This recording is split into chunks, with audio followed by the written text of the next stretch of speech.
Okay, it's happening. My most requested video of the week. I'm filming it, guys. I'm filming it. You're gonna see it soon. It's gonna be great. We're gonna discuss the Nebula shortlist. Which, I was also eager for. I was very excited when it dropped. I was just out of town when it dropped, so I really couldn't film anything. It wasn't even that it dropped while I was at my friend's house and, everyone was busy at work. It dropped on Friday when we were changing locations. So it's yeah, this isn't getting filmed till, I'm home and have time to edit. And tentatively, I might try to read the books that I haven't read, if only because, somehow, even though I read, 40 to 50 new releases last year, I cannot remember how many. I did a tier ranking video of all the new releases I read last year, and I've only read more since then. There's still plenty that I haven't read, which is great, because I still want 2023 books to be redeemed for me, because it's not a strong publishing year for me. It just wasn't. So we're at the desk. You have my shelves kind of behind me. I got my laptop here because it's just easier for these type of things for me to film with my laptop at my desk. And I still think the shelves look pretty behind me. And we're gonna discuss, starting, I think, with the novels, because that's the most interesting thing. Oh, before I dive into it, just as a brief overhead disclaimer, the Nebulas. These are kind of like the Golden Globes, the Oscars of book awards, in that you have to be a part of a membership of a thing to vote for them. It's not by jury. There's not just a small group of people who nominate and vote on books. That's more like the Ursula K. Le Guin Award. That's more like the Booker, I believe. Although don't quote me on the Booker. This is, you can only do it if you're part of, I think it's the Science Fiction and Fantasy Writers Association. That's the group of people. I don't know what you have to do to be a part of that group. Presumably most authors who are traditionally published can be in that group, but also presumably there's probably a member's fee. I don't know if everyone wants to be a part of it, so I don't know how large this group is. I don't know how diverse it is, but that's why I'm comparing it to the Golden Globes and Oscars or the Tonys, where it's you have to be a part of this membership and you get to nominate and vote. And so that means sometimes the list has some really cool things that you don't see on the Hugos. But it also means there's always bias. There's bias for all awards, but here the bias always tends to be some authors that other authors are obviously friends with. And it doesn't mean their books are bad, but it's kind of oh, you're more likely to have read that book, so you can nominate it because they were your friend. Or they just have a lot of good-natured clout. I remember this a couple years ago with an author who wrote Plague Birds, which I tried to read, and I was what is this book and why is this here? And I think it was just a matter of this person just happened to have more people in that community read and presumably like their book. I'm not saying people put books on the list that maybe don't deserve to be there, but that's what I think of when I go into this, is there's obviously this bias, and obviously people have friends, people have people that they don't like as much. When you get to know other authors, you're going to have opinions, and as much as some people can separate art from artist, I don't think everyone's that good at that. So, just in case you were what do these rewards measure? Because for me, I love awards, even all the flaws, all of that. I have so many videos on it. I have 2 videos on the Hugo stuff that happened recently. I like reacting to lists. I like trying to read the books on the list. I like having my own opinions. I like my opinions being validated. I think Bookborn has had 2 really interesting videos that went up recently about awards and if they matter.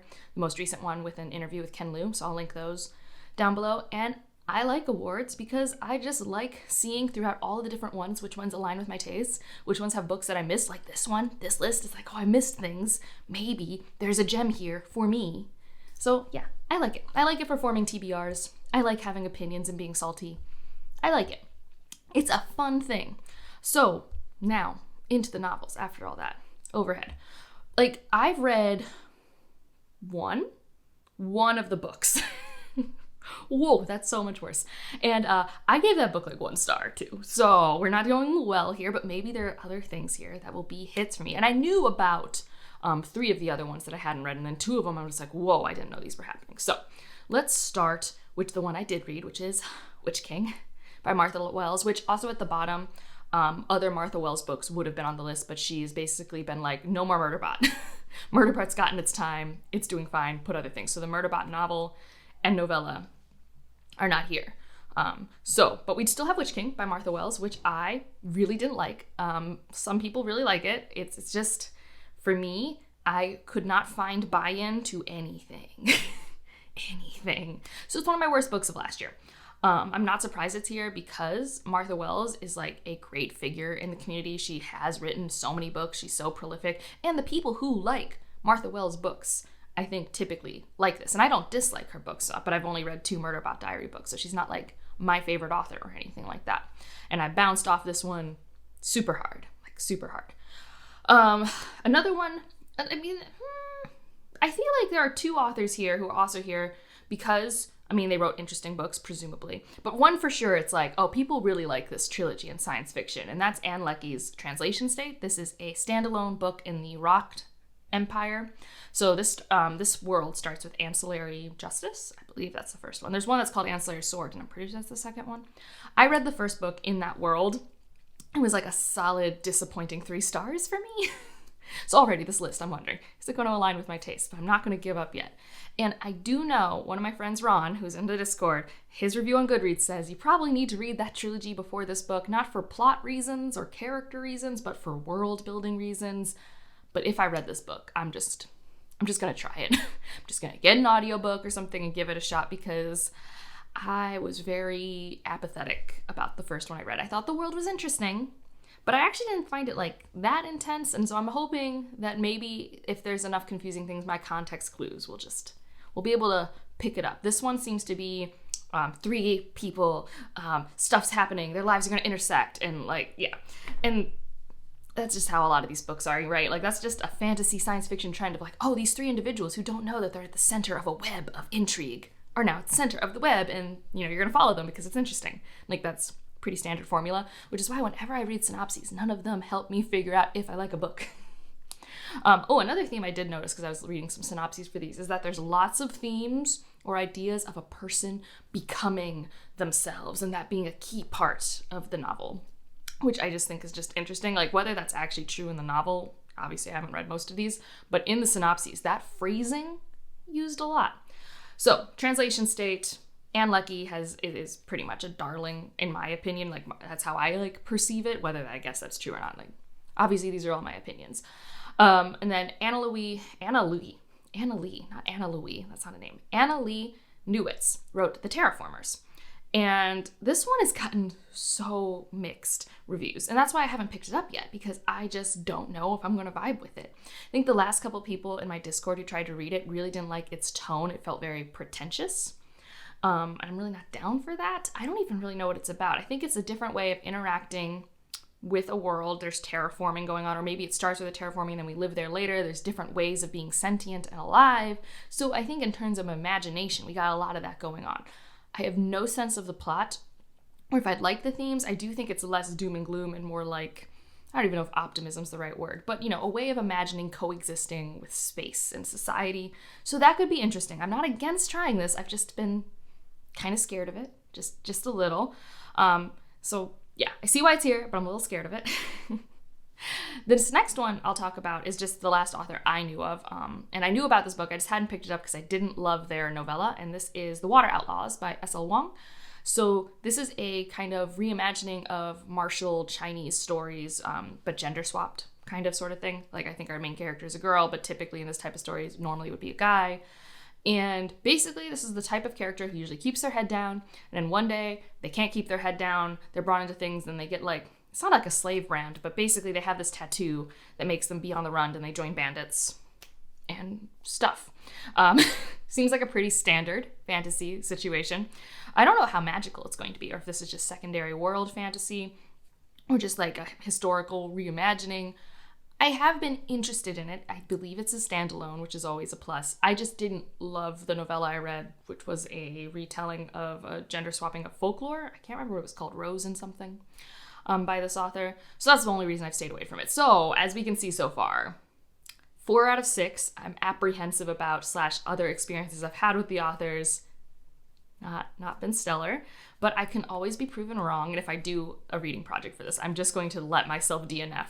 Hard and fast, especially for these next 2, which feel like, based off reviews and synopses, might be more like speculative literary works, which can be amazing and can also be like, I'm bouncing right off this writing style. So the first one that also has just gotten such mixed reviews, like both of these have, but this one in particular is, let's see if I can pronounce all these words, Shigidi and the Brass Head of Obalufan. I don't know if I said that last one right, but this is a Nigerian work, And this is like an urban mystical fantasy. I've been reading a lot of American Gods comps, and I've been reading a lot of reviews that say don't listen to the American Gods comps. Okay. Basically, I think we're parallel adjacent world where we have gods. We have some gods that are doing heists together, trying to get themselves out of the mold that they've been put into, and they're still a capitalistic hellscape. Things that make me apprehensive is just whenever you have these kind of like meta reality things, sometimes just the writing style can make it hard for me to be grounded. So that's like a thing I'm nervous about. Bethany from Beautifully Bookish Bethany has read this and DNF'd it at 50% because of some of the treatment of one of the main female characters in the story and how it was used as a plot motivator. I don't know if it'll read the same for me. And then Rachel from Shades of Orange has read this, gave it like 2.5 stars. They didn't write any issues about the female representation, but they in general were just like, this is more mystical, and mystical's not really her thing, sort of thing. With mystical things for me can work. I'm just nervous about it. It's probably gonna all come down to writing style, which, I mean, that's most books, but like in terms of tropes and stuff, like this is gonna be hard. Like if I can follow things along in a way that's interesting, it could be good. And then the one that honestly I'm most intrigued with, I think this could be a win for me, we'll see, is The Saint of Bright Doors. This is a South Asian book. I think the author's from Sri Lanka, and I think that's where it takes place, ? If it takes place in our world. I believe it's heavily influenced by that region. This one seems very cool, but also lots of mixed reviews because apparently the pacing is kind of inconsistent. It has like slice of life stuff mixed in with like high tension, high drama moments, and like I tend to like slice of life, so that's why I'm wondering if the pacing will be better for me. It's got the trope of these doors that go places, which reminds me of Exit West, which is one of my favorite books. I'm just cautiously optimistic. And I like a good like contemporary fantasy. Like we kind of learned this with my Goodreads Choice Award project. Like a contemporary fantasy can really work for me. And it seems like a contemporary fantasy similar to the one I was just talking about. So this one's the one I'm most excited about. The rest have me very apprehensive. Like I want to give them a shot because like who knows? I haven't tried them yet. Like it could be great, could be bad. So the novellas, I'm a little more in the know. Okay, as we switch over to the novellas. There was only one that I had to look up and like I kind of really want to read it. But just going down the list, The Crane Husband, I hadn't read this one yet just because it seems like a dark topic and I hadn't been in the mood for it. I think it's meant to be kind of, so we're representing domestic abuse in a household with like maybe a stepfather figure, but it's using this folklore tale of like the crane husband. So there's like this step remove, which is what I love about speculative fiction. I love when you can use something super fantastical to kind of give you that space to go deeper into a heavy topic. So the project of this book, very into. Me picking it up myself, a little nervous about it. So I haven't. But I have been interested in it. The one I didn't know about was Lincoln, which is a Chinese-Canadian author's novella, and apparently it's a haunted house story. I love haunted house stories. I don't know anything else about it other than that. Honestly, the description on Goodreads was like 3 lines. I'm like, A+. And my friend Lezlie at TheNerdyNarrative gave it 5 stars, and she likes horror and stuff, so I'm like, that sounds fun. I've read Thornhedge by T. Kingfisher. It's not my favorite novella by T. Kingfisher by a long shot. It was fun, though, a nice little subversive twist. Untethered Sky by Fonda Lee. I really like that one. This one and another one would be like my picks. Untethered Sky, I know it's gotten a lot of mixed reviews because it's so pacing-wise different from her Greenbone saga, but the study of a person and this wild animal that they are literally tethered to, training, like it's like based off falconry, but like with these big rooks and things like that bittersweet relationship, and then how it also ties into her relationship with someone else at the rookery and the politics of the land. I just thought it was explored so well. I really enjoyed like the 2 days that I spent listening to this and reading this on my commute. It was just a really nice, quiet, bittersweet story. I really enjoyed it. The other one that like I'd be tempted to vote for is The Mimicking of Known Successes. Again, I can't vote for this, by the way. I'm just saying that like my picks. I don't even know my pick for the novel. Like it's the only one I read I hate. But The Mimicking of Known Successes by Malka Older, I really like. I read the sequel recently, and I like the first one more. I really love this world we've built on Jupiter, like not even a moon of Jupiter, on Jupiter. So fascinating, the creativity that goes into that world building. And then Pleiadi and Massa, I just love their relationship, their second chance friendship. I love the discussion of the value of research and Pleiadi's work in general. There's just a lot I really like about that novella. And I find that I like detective stories in a novella form. So that one was just like a surprise because I typically don't like detective stories. So that's The Mimicking of Known Successes. And the one I haven't read, just because I'm like behind on this novella series, is Mammoths at the Gate by Nevo. This is like up there with like Murderbot in terms of like everyone loves this novella series.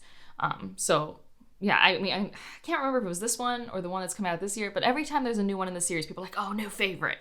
I just haven't read past the Tiger one because I'm bad at novella series. And also, they changed the printing to hardback. So now if I ever wanted a complete set, it's not happening. So I'm kind of just waiting to see if they ever do a bind up. Because I'm just like, I'm not going to just like buy the 2 paperbacks and then all the hardbacks. Because like, that's just not... When they make these type of printing decisions, do they not realize how anal we are as book collectors? Like, do they not know? Do they just... Anyways. I'll probably have less thoughts on the next couple categories just because novelettes I don't read as much of because I don't read from magazines. I think almost all of these are from magazines. Yep. Let's see if I can recognize any authors. So one of the authors is the one who wrote the novel The Shiggity and the Brass Head. So that's Saturday's Song. So cool that he's on the list twice. There is a Naomi Kritzer who wrote Catfishing on Catnet, which is a young adult book and series that I love. So of all these, that's the one I'm most likely to like go find and read, which is The Year Without Sunshine. Don't know what it's about. I just like that author. Which is like another thing. Like Naomi Kritzer is really loved in Hugo space as well. Which is why I'm like, you know, you can just kind of tell when people are very popular in certain award spaces. So that's all my thoughts on novelettes, really. I don't have other opinions. Short stories. I don't know if I know any of these short stories. I know some of the authors, like R.S.A. Garcia is a pretty good Caribbean SFF author. Haven't read their Uncanny Story. There's another Naomi Kritzer. Better Living Through Algorithms. That one was in Clark's World. So yeah. Let's see. The Nebula Award for Middle Grade and Young Adult Fiction. Do I know anything? There's another Naomi Kritzer. See? Like I said, they get into ruts in terms of like nominating the same people. This is Liberty's Daughter. Didn't know it was a thing. Yeah, I don't know like any of these. So we're just gonna keep on trucking. I'm a little nervous because there's a Del Rey book, and traditionally Del Rey doesn't have a young adult imprint. But anyways. There's game writing. The only game there are 2 games that I knew about, and I know which one's probably going to win, and that's Baldur's Gate 3, because everyone's been loving the writing for Baldur's Gate 3. But there's also a Nine Fox Gambit role-playing game, which is kind of fun. I knew Yoon Lee had put that out, so like, just cool that it's there.